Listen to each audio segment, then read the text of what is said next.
ouviu falar em crédito de carbono? Esse é um tema que está dominando hoje o mercado financeiro. Naturalmente, o governo brasileiro tem total interesse. Mas o que é o crédito de carbono? Por que ele existe? O que tem a ver com o meio ambiente? Por que os países eles se reúnem para decidir conversar sobre isso? Ele tem fé pública, ele tem interesse público, digo. Por que a sociedade está se mobilizando?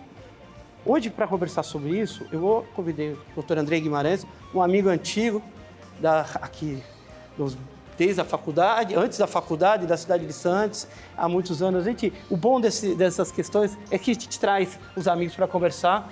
E o Andrei, ele é vice-presidente do Colégio Notarial e está à frente de um cartório, o 4º cartório em São Bernardo, é experiente. E a gente vai falar sobre a necessidade de dar uma força maior aos créditos. Mas antes disso, a gente vai explicar o que é o crédito de carbono. Andrei, obrigado por aceitar o nosso convite. Primeiro, é uma honra estar aqui no ABS. Já fui dessa casa, né? Já recebi a minha carteira aqui nesse auditório. Tenho uma saudade da advocacia. Acabei trilhando um caminho diverso, mas a advocacia nunca sai de nós, né? E com o tempo depois, pós-concurso público e tal, estou tabelião do 4º cartório em São Bernardo e trabalho no Colégio Notarial, como você introduziu lá, como vice-presidente. E um dos nossos trabalhos é identificar mercados onde você verifica que não há democratização e massificação, ou seja, não ganha atração, Serginho, justamente por ausência de confiabilidade e credibilidade. E no crédito do carbono, como você está introduzindo, é um desses mercados que nós identificamos que há um gap, uma lacuna de credibilidade. E justamente por essa lacuna, você não vê ele ganhando tração, atingindo o potencial que ele tem, principalmente no Brasil, que tem potencial para ser um dos maiores emissores de crédito de carbono do mundo, e aqui não ganha tração. Eu acho que muito importante. O Brasil é o 7º produtor do mundo, tem potencial para ser o primeiro do mundo. O que se imagina até 2050 são trilhões de dólares movimentados no crédito de carbono. Mas por que não funciona? Primeiramente, por causa do seu formato. O formato que nós tínhamos era um formato voluntário, mas faltava credibilidade. Um ano atrás, 1 ano e meio, 2 anos atrás, tivemos uma reportagem no Fantástico, onde você tinha ali um sistema todo fraudulento. E no crédito, no voluntário, você pode vender para o exterior, mas todo o mercado, ele, sempre como o André colocou, faltaria algo para dar consistência. Por isso, o convite ao André para a gente conversar sobre esse tema, porque a ata notarial numa venda do crédito de carbono, ela ganha uma relevância enorme, não é? Eu dou até um passo atrás, Serginho. Qual o problema do crédito de carbono hoje? O crédito de carbono, para o pessoal que ainda não teve a chance de se aprofundar, ele parte de uma estrutura, uma engenhosidade muito complexa e inteligente, né? Ele parte do seguinte princípio: você não precisa só convencer as pessoas da necessidade de diminuição da emissão de carbono, por diversos aspectos, principalmente por aspectos morais, sociais e ambientais, mas você passa a ter um incentivo econômico para aqueles que talvez não se sensibilizem, mas economicamente pode ser interessante, né? Então, a partir desse princípio, foi criado o crédito de carbono. E esse crédito de carbono, ele é emitido a partir de ações praticadas pelas pessoas com o fim de reduzir a emissão. Então, para que todos consigam entender essa dinâmica. Acaba sendo um estímulo. Um estímulo econômico para se fazer o certo. Para se fazer o certo. As empresas que poluem, e traduzir aqui para o telespectador, as empresas poluentes, e aí nós estamos falando de grandes e médias empresas, elas acabam emitindo muito gás carbônico. Se pensar em aviões, a Boeing, e ela precisa, como se fosse uma questão até moral, ela compensar. E aí, como nós falamos, essa compensação ela pode ser reflorestamento, pode ser, tem várias aplicações, né? reflorestamento, área de preservação, de manancial, reutilização de água em áreas urbanas, medidas de permeabilização de solo e assim vai. Essas ações, Serginho, elas são atestadas e a partir dessa análise de que elas existem, por exemplo, em determinada área de X metros quadrados foram replantadas 1.000 árvores. E isso vai gerar tal efeito na absorção de carbono. Isso gera, então, um crédito. Tá? Então, o que hoje, como você disse, uma reportagem do Fantástico teve, o que hoje foi o problema e está sendo ainda o problema? Atestar essas situações de fato que gera uma reflexão jurídica e uma emissão, ou seja, gera um fato que gera o crédito, entendeu? E o que geralmente aconteceu, como na reportagem do Fantástico? Você tem um fato que no final ou ele não existia, propriamente dito, ou ele gerava menos impacto do que o alegado, ou ele existiu e não existe mais. Então, essas três situações, elas estão presentes e é o que lá fora chamam de greenwashing, né? Que é você praticar medidas pseudo-protetivas, pseudo de redução de carbono, mas, na verdade, é só para gerar um crédito e gerar também uma aparência de beleza para a sua empresa ou para a sua área de plantação. Ou seja, olha como nós somos uma questão de marketing. Perfeito. Né? Nós temos aqui no Brasil, que o André vai até explicar para a gente, um mercado regulado que é recente. Recente, é do ano passado, final de dezembro do ano passado. No dia 11 de dezembro tem uma legislação. E o mercado voluntário que se desenvolve há algum tempo e realmente que é para médias e pequenas empresas e que é alvo, inclusive, foi da reportagem Fantástica. Lembrando, só para assim, clarear, vamos falar no mercado voluntário aqui rapidamente. Você tem lá um sítio com muita diversidade. Aqui na Serra do Mar, por exemplo, do lado da Mata Atlântica.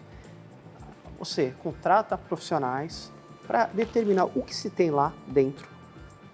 Você determinou, controlou lá, te deram um laudo que você tem que levar a uma empresa que é cadastrada para ela certificar o que tem. Dependendo da tonelada, vale tanto X e crédito. É isso. O ponto como a gente vai falar do voluntário, é que isso sempre tem fraude. E por isso é a nossa conversa hoje. É essa força que acaba tendo, depois da certificação, para você poder negociar posterior, que já é uma outra coisa.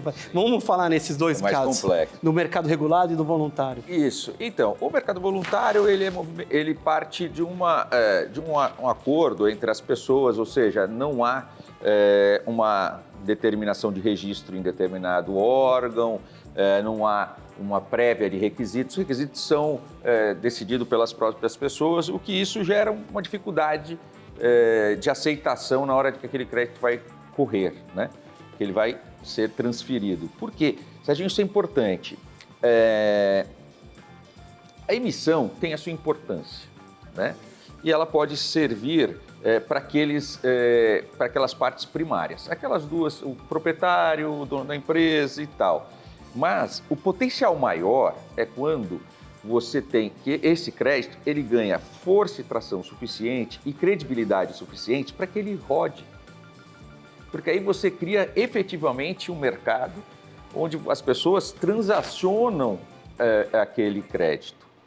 Só que essas pessoas, para isso acontecer, são pessoas que estão distantes do fato. Então você precisa de um arcabouço de regras e de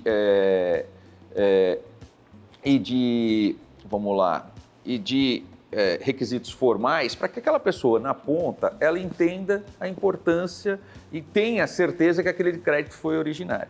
Vamos para algo mais palpável, que nós temos que quase todo advogado, e eu quando advogava, todo mundo conhece, precatórios. Ele tem mais ou menos o mesmo problema, né? Quem tem contato com a ação tem uma segurança razoável daquele precatório. Mas quando ele vai rodar e chega lá na ponta, a pessoa não sabe mais o que tem naquele processo, em que fase está. É mais ou menos a mesma coisa. Você tem o crédito rodando e chega uma hora que o cara fala, não tenho por que comprar esse crédito. Eu não sei como é que está aquela área daquela pessoa.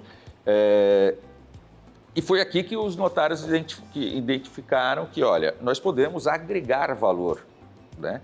Há muito tempo, a gente parou um pouco de trabalhar questões de obrigatoriedade, a gente prefere muito mais analisar uma situação e ver onde a gente agrega valor nessa transação. E nesse caso a gente agrega, porque, como você disse, nós temos uma atribuição de atestação de fatos. Que um dos atos que a gente atesta fatos é a ata notarial, como você disse. Então, você pode agregar confiança àquelas empresas que estão lá certificando. Você pode participar junto daquela certificação e, com isso, você coloca a fé pública naqueles atos, naqueles fatos, como a quantidade de árvore, a nascente protegida, ou seja, você atesta a realidade e, a partir daquela atestação, as pessoas vão ter segurança, não só negocial, mas uma segurança jurídica de que aqueles fatos são verdadeiros. Perfeito. É importante o que você está falando, porque se imaginarmos um mercado regulado, que é um mercado maior, com participação de empresas maiores, mas ele vai ter toda uma política organizacional. Ele vai ter um conselho, ele vai ter, enfim, toda a sistemática para dar suporte para grandes empresas, entre países, você vai ter num mercado regulado. Só que o mercado, nós estamos falando agora do mercado voluntário, que é no dia a dia. Pessoas têm uma área, alguém vai explorar, vai gerar crédito e tudo mais. Isso é um mercado ainda que não tem. Realmente é um hiato entre... E aí o medo que a gente tem, e que para não dar atração, não é algo tão importante que vai gerar tanto na economia do país, é que acabar acontecendo com um Bitcoin, porque é um crédito eletrônico também. Então, o precatório, que era algo que se falava muito, hoje nem tanto, porque hoje tem o poder do Estado hoje em fazer acordos, mas você deu uma limpada nos processos, mas você tinha muito processo de INCRA e tinha esses problemas e tudo mais. Precatório de usina e tal. Mas voltando a essa questão o medo que nos tem, porque principalmente no mercado brasileiro é muito de moda. Olha, Bitcoin, todo mundo sabe que eram moedas virtuais e um monte delas. Mas é justamente isso, porque esse crédito, ele vira uma tela. E hoje em dia qualquer... E aí, como eu te pergunto, como vou inserir essa obrigatoriedade, ou criar para o mercado voluntário um próprio alicerce, onde você consiga dar, através dos cartórios, você dê essa força? Primeiro, é um trabalho de formiguinha, né? Como não há uma determinação legal, mesmo o mercado formal, o regulado, ele ainda tem gaps, ele não atinge também o seu potencial. Vai precisar de uma grande profilaxia desse ambiente no seguinte sentido. Hoje não tem regras, agora vai ter, mas ainda está em processo de transição, regras para as empresas que podem certificar e atestar, requisitos para que ela possa, lastro para que ela possa atestar e certificar, porque essa empresa, como se fosse nós estaríamos falando de um ativo imobiliário.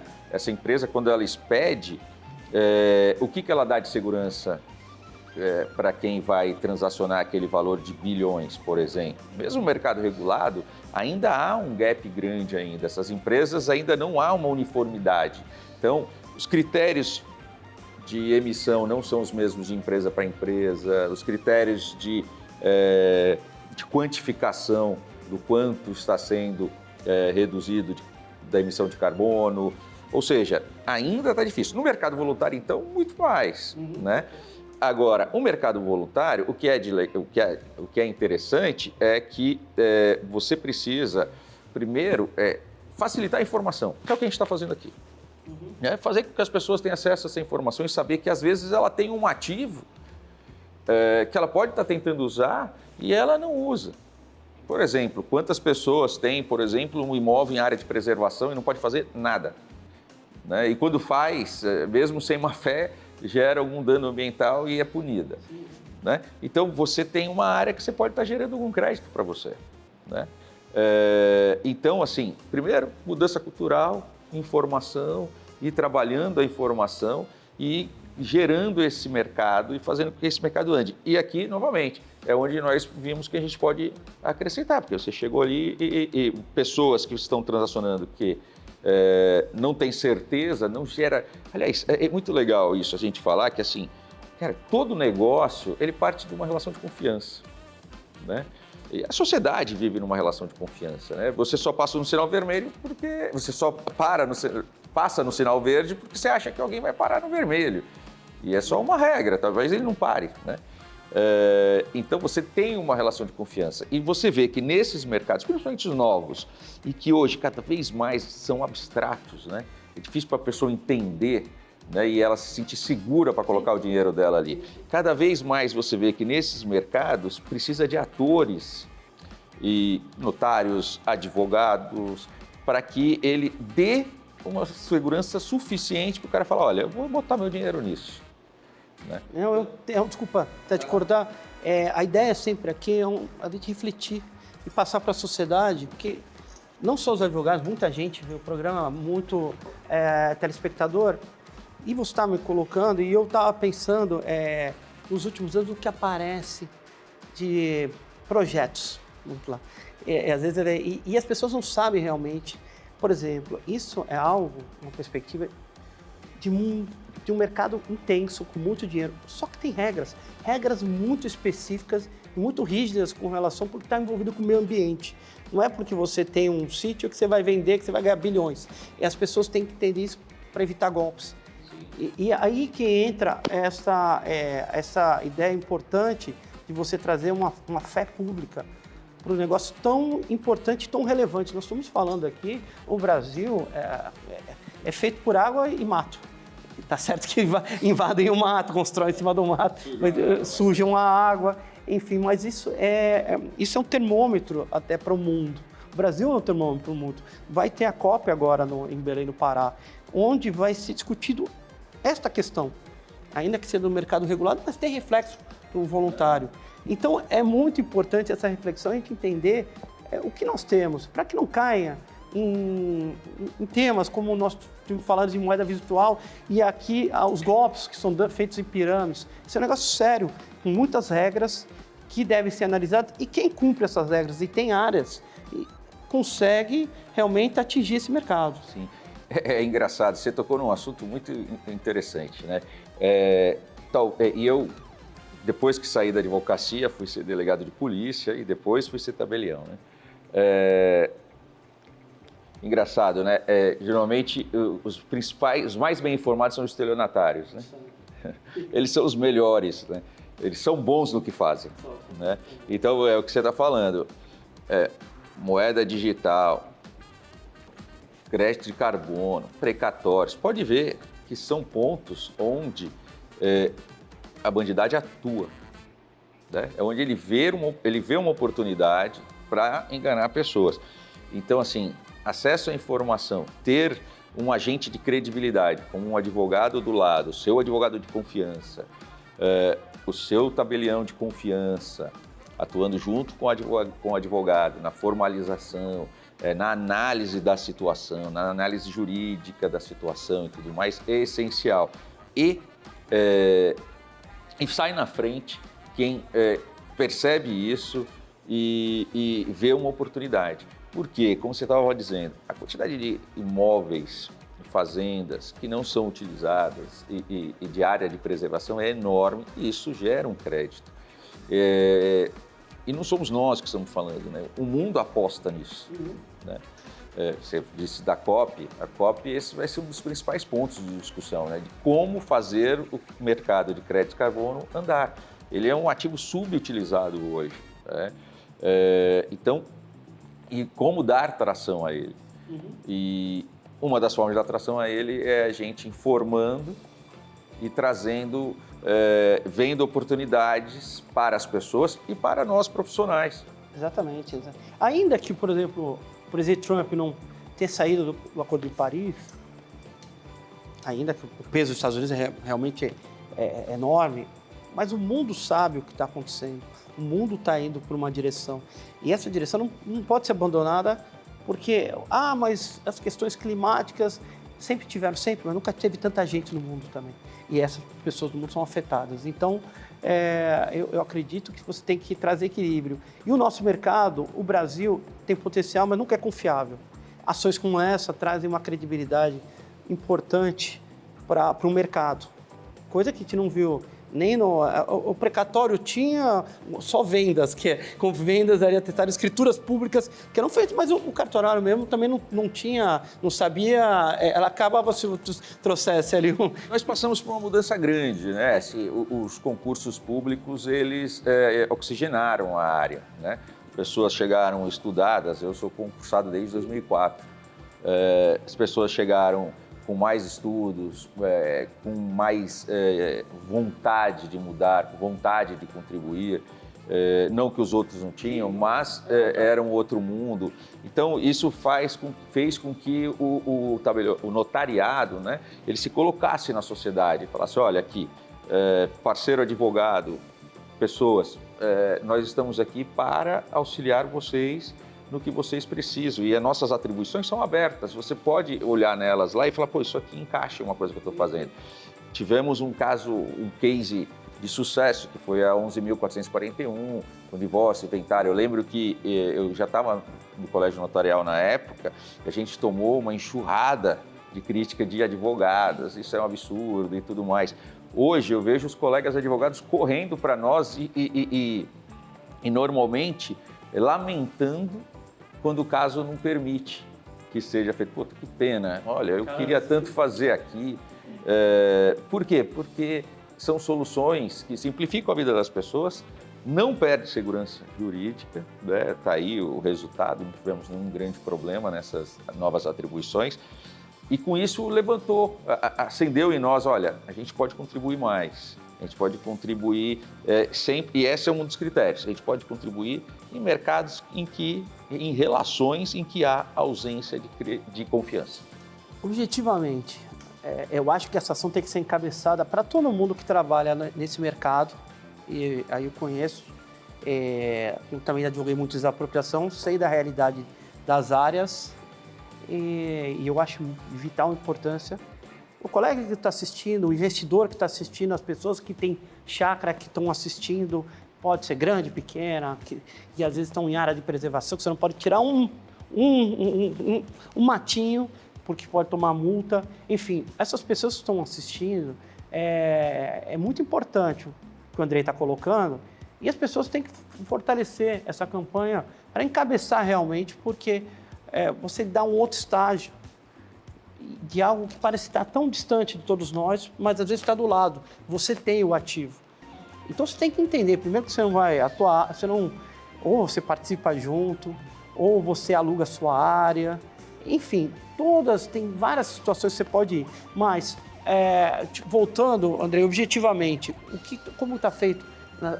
Está sendo feito um trabalho legislativo para essa questão? Sim. Nós estamos trabalhando no convencimento das autoridades. No Legislativo, o projeto de lei foi aprovado, nós não conseguimos nos introduzir no projeto de lei.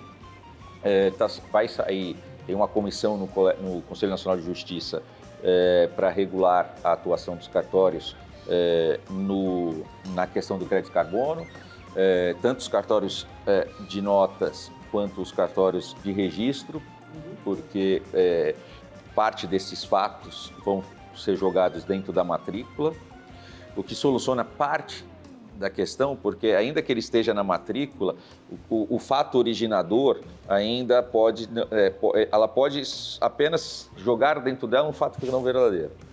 Entendeu? Ainda há um gap, né? Mas ali pelo menos já há uma peneira de formalização, já um primeiro trato da informação. Ou seja, então, o CNJ tem uma comissão, tem membros que são tabeliães, que estão lá trabalhando, colegas do Colégio Notarial, para que a gente crie esse processo, uniformize esse processo e a gente possa começar a oferecer isso para as situações, para as pessoas que estão estudando como expedir esses créditos, como dar credibilidade, como fazer com que ele circule naturalmente com confiança. O governo brasileiro tem todo o interesse numa política como essa, uma política de alicerce para algo que ele vê com um volume de dinheiro, sim, enorme para eles. E você acredita que isso...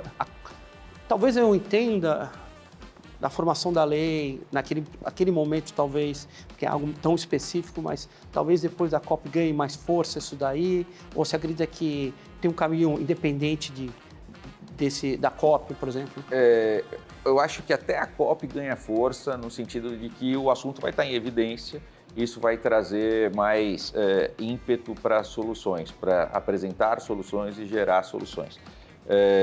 Espero que após ele não se perca, porque, como a gente estava dizendo, o interessante do processo e de quem pensou esse projeto de uma maneira geral você vai ganhar não explorando a área, você vai ganhar preservando a área, né? Você inverte a lógica e pessoas que exercem atividade poluidora ou emissora de gases de efeito estufa, ela vai poder comprar esse crédito de você. Então, assim, e o Brasil, assim, como você disse, é um país verde e com água não salgada, ou seja, um dos maiores mananciais de água do mundo, de água doce do mundo.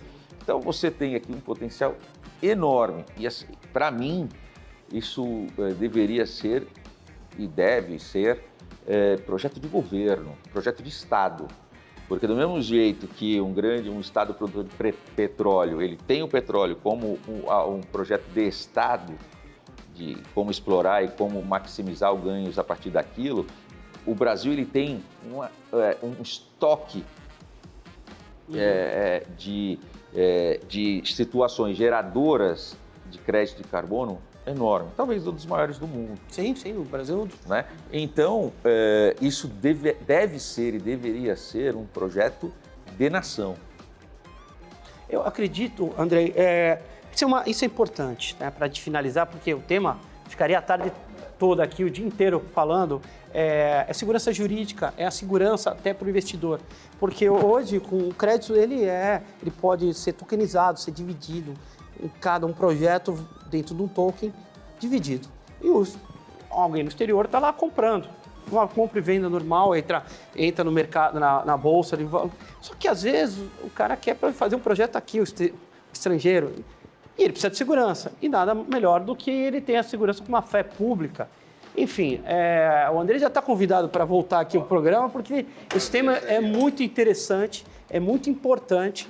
Eu compactuo da sua ideia, e isso fortalece. Infelizmente, nosso tempo está se esgotando aqui. Eu quero agradecer muito a presença. Foi muito esclarecedor o que o Andrei colocou, é muito importante para os profissionais.